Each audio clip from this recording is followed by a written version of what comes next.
4 alasan Indonesia mengalahkan Thailand di SEA Games Final.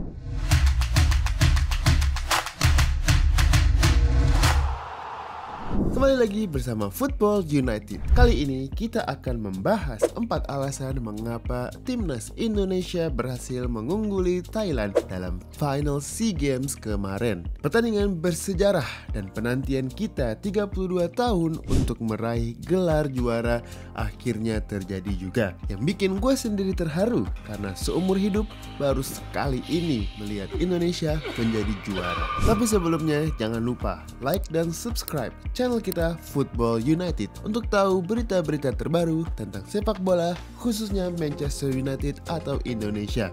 1. Aksi lemparan ke dalam atau throw in. Dalam pertandingan semifinal melawan Vietnam, bek kiri Pratama Arhan yang juga ahli dalam throw in memberikan 2 kontribusi gol, satu untuk gol Komang dan satu lagi untuk gol Marcelino, menjadi gol pertama dan gol kedua Indonesia di pertandingan semifinal melawan Vietnam. Dan di final ini, meskipun Pratama Arhan absen dalam final karena hukuman, tapi penggantinya Dewangga juga mahir dalam lemparan ke dalam. Dan gol pertama Indonesia di final melawan Thailand kemarin yang merupakan sundulan dari striker Sananta berawal dari situasi lemparan ke dalam. Ini membuktikan bahwa pelatih Indra Syafri dan stafnya memiliki strategi dan rencana yang efektif. 2. Pengalaman para pemain under 22 di tim senior. Pemain seperti Marcelino yang menurut gue merupakan pemain terbaik di final, dan juga Witan, Rizky Ridho, Pratama Arhan, Beckham Putra, dan lainnya telah mendapatkan banyak pengalaman bermain di tim nasional senior. Banyak dari mereka juga telah menjadi bagian dari skuad Piala AFF tahun lalu, di mana timnas berhasil mencapai final walaupun harus kalah melawan Thailand. Pengalaman dan kebersamaan mereka menjadi faktor penting dalam kesuksesan tim ini. Selain itu, skuad Indonesia memiliki kedalaman yang baik, di mana pemain pengganti memiliki kualitas yang sama dengan pemain inti.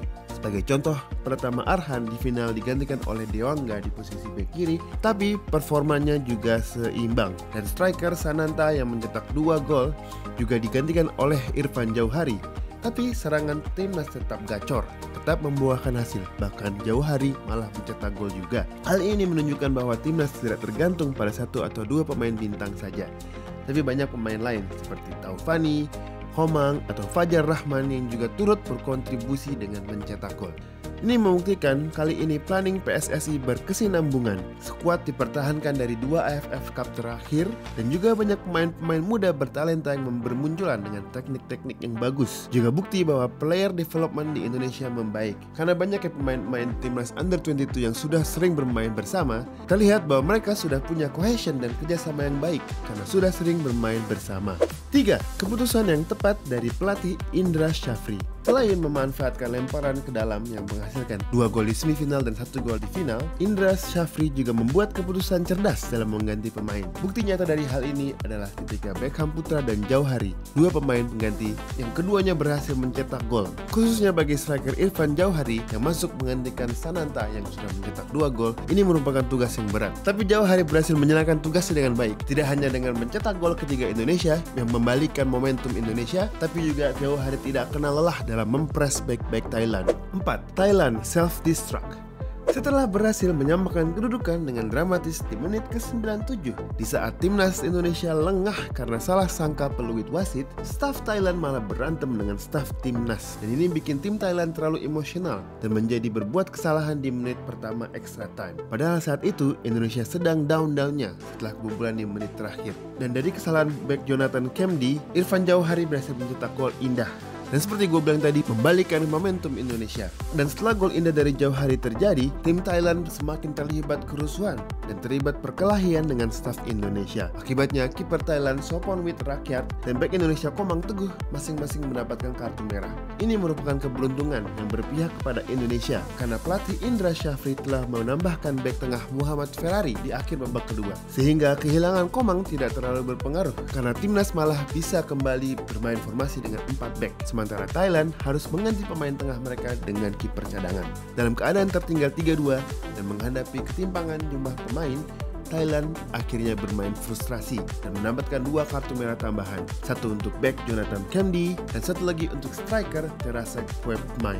Akhirnya sayap kanan Fajar dan juga gelandang Beckham Putra yang merupakan pemain pengganti berhasil menambah keunggulan Indonesia menjadi skor akhir 5-2 untuk timnas. Ini merupakan kemenangan yang bersejarah. Medali emas pertama, gelar pertama setelah 32 tahun gigit jari. Apalagi Indonesia selalu kalah biasanya di final melawan Thailand. Bagaimana menurut kalian? Komen di bawah ini siapa kira-kira pemain favorit timnas kamu di SEA Games kemarin. Dan cerita di komen di bawah ini di mana kamu nonton final kemarin dan gimana suasana final kemarin. Thank you for watching. Jangan lupa untuk like dan subscribe channel kita Football United. Sampai jumpa di video berikutnya. Salam Football United.